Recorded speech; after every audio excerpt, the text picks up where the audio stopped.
What is up, everyone? Johnny Horrors in. Thanks for tuning in.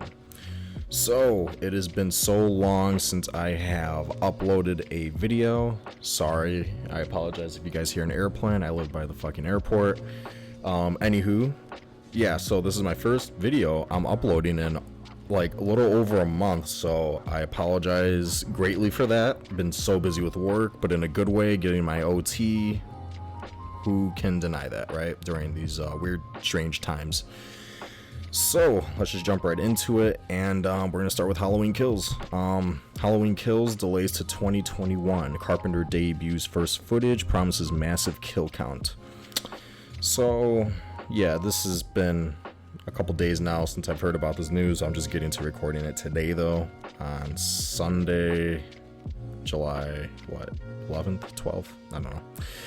So yeah, so let's jump right into it here. The wait for the next Halloween movie is extending by a year, as Universal Pictures has announced David Gordon Green's Halloween Kills will now open in theaters October 15, 2021. The new release is a full year later than its original October 6, 2020 release date. The release date for the third film in the rebooted trilogy, Halloween Ends, has been pushed to October 14th, 2022.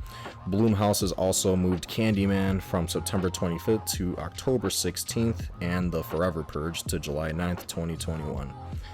Who fucking cares about The Forever Purge, right, guys? Yada yada yada. That's just going over the budget and all that with the everything. Yeah, that's it. I mean, there wasn't too much I wanted to really read about Halloween, because a lot of YouTubers are already going over this news and they're jumping more into depth of it, so why am I going to make the same attempt? Yeah, that's all. Halloween Kills delays to 2021. So October 15th, 2021 is when it will be in theaters. So we have another little wait, guys. And the next one, John Carpenter calls Halloween Kills a slasher movie times 100.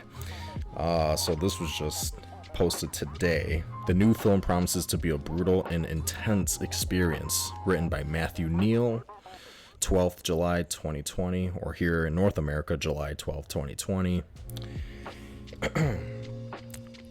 Okay, so John Carpenter has promised that Halloween Kills, the latest installment in the long-running horror franchise, will not disappoint slasher fans.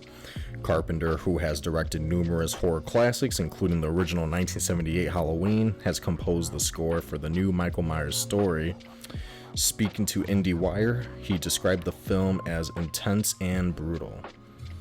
The movie is something else, Carpenter said in the interview. It's fun, intense, and brutal. A slasher movie times 100. Big time, it's huge. I've never seen anything like this. The kill count. Wow, if Carpenter's saying this, guys, I have high hopes. That's the reason why us slasher fans love slasher films. It's because of the kill count, am I right? And the deaths, mind you. Although the 2018 film ended with Myers apparently trapped in a burning house, a new teaser trailer shows fire engines arriving on the scene. Watch the clip below. Yeah, I recommend you guys see the trailer. You know what I should start doing are the trailer reactions. I think I'm gonna do that, guys. I think I'm gonna do that, in all honesty. Probably when another huge horror film that I'm very interested in does drop a trailer, then I'll do a trailer reaction. A direct sequel to 2018's Halloween, the upcoming film will see Jamie Lee Curtis reprise her role as Laurie Strode alongside Judy Greer as Karen Nelson, Andy Matichak as Allison Nelson, and James Jude Courtney and Nick Castle sharing the famous mask. Cool. Green previously claimed the new film contains the most violent scene he's ever directed. The filmmaker teased the news during a Twitter watch party for Halloween via the Blumhouse account, commenting on a violent scene in the film in comparison to his previous movie, Pineapple Express. Apologize about the airplane, guys. Halloween Kills has now been pushed back to October 2021 due to the coronavirus pandemic. Alright, that's going to be it for that. God, I hate ads so much. And the news I have been so excited to finally read about to you guys. Ryan Gosling's Wolfman howling at Universal as director. Leigh, Whannell, and Blumhouse join the pack. How exciting is that, guys? Yeah, if you guys don't know, Leigh Whannell he directed The Invisible Man, starring Elizabeth Moss. A great film.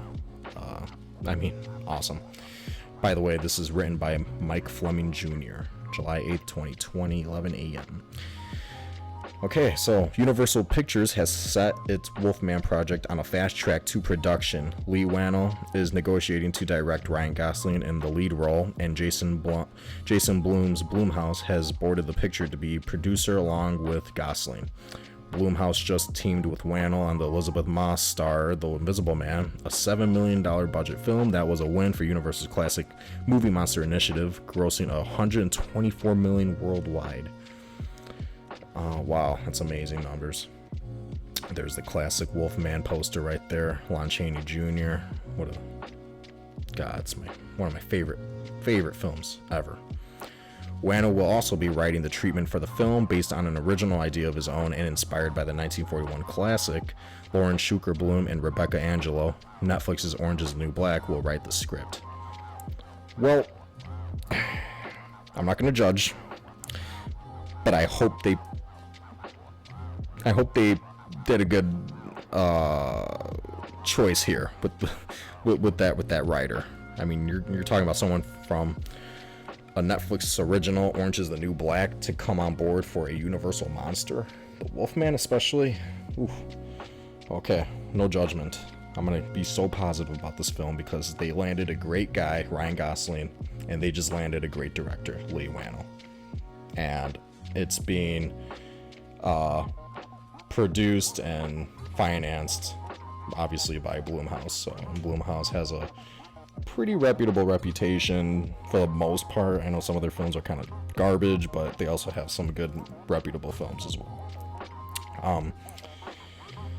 But back to that, how Whannell pretty much has an idea of his own, and he's inspired by the 1941 classic. I wonder what that movie's very inspirational. I mean, I'm sure he could find. I mean to say, you can definitely find a lot of inspiration from that classic. You know, like, I really hope Whannell is. I hope he takes a little bit from that for sure. I mean, you can't go wrong with that, with Lon Chaney's Wolfman, you know, and I really hope they do it.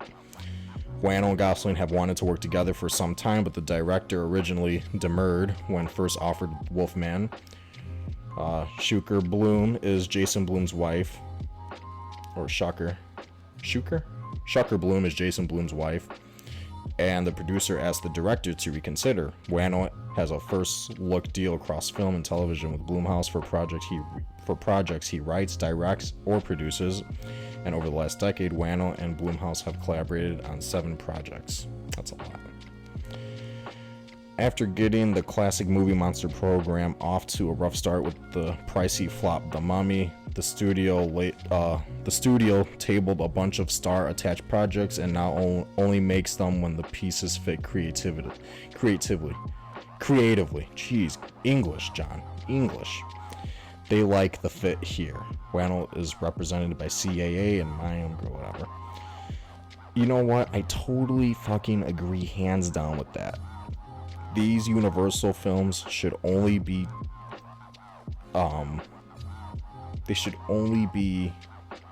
attacked if all the pieces are fitting creatively, from director to producers to writers to actors, actresses.